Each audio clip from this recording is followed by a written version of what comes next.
کہ اگر آپ بیمار ہیں یا مریض ہیں، اگر آپ بیمار ہیں، آپ مریض ہیں، آپ دکھوں میں، آپ تکلیفوں میں مبتلا ہیں، اور آپ چاہتے ہیں کہ یہ دکھ اور تکلیفیں، مسائل اور مشکلات، ناکامیاں اور پریشانیاں حل ہو جائے، تو آپ اپنے جسم کا کوئی حصہ کاٹیں، انگلی کاٹیں، ہاتھ کاٹیں، پاؤں کاٹیں، بنڈلی کاٹیں، ٹانگ کاٹیں، کان کاٹیں، ناک کاٹیں، ہونٹ کاٹیں، جسم کا کوئی حصہ کاٹیں، تھوڑے سے حصے کی قربانی دینی ہوگی، باقی سارا جسم بچ جائے گا۔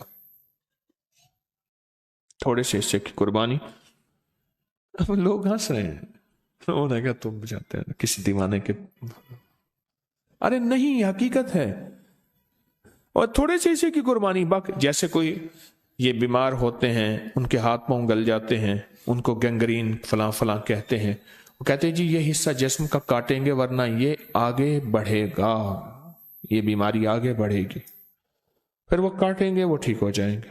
ایسے لوگ کرتے تھے، لیکن جب تاریخ اور انسانیت آگے بڑھی اور روشنی آگے بڑھی، تو روشنی آگے چلتے چلتے ایک نظر آیا کہ یہ ناخن بھی تو جسم کا حصہ ہے،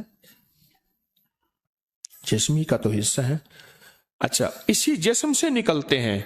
بڑھتے ہیں غیر محسوس طریقے سے، آج تک پتہ نہیں ہے کہ ناخن بڑھ رہا ہے، لیکن بڑھ رہے ہوتے ہیں، یہ بھی تو جسم کا حصہ ہے۔ اس جسم کے حصے کو آپ کس طرح اس طرح کاٹیں کہ پھر اس جسم کے حصے کے اوپر ایک تسبیح سخت توجہ سے اپنی مشکلات، مسائل، الجھنیں، پریشانیوں کا تصور کر کے سخت توجہ سے اس جسم کے حصے پر سخت توجہ سے ایک تسبیح پڑھ لیں، اِنَّ لِلَّهِ وَإِنَّ إِلَيْهِ راجعون۔ سخت توجہ سے یہ ساری چیزیں مر گئیں، جادو مر گیا، جنات، بیماریاں، تکلیفیں، دکھ، مشکلات، مسائل، ناکامیاں ختم ہو۔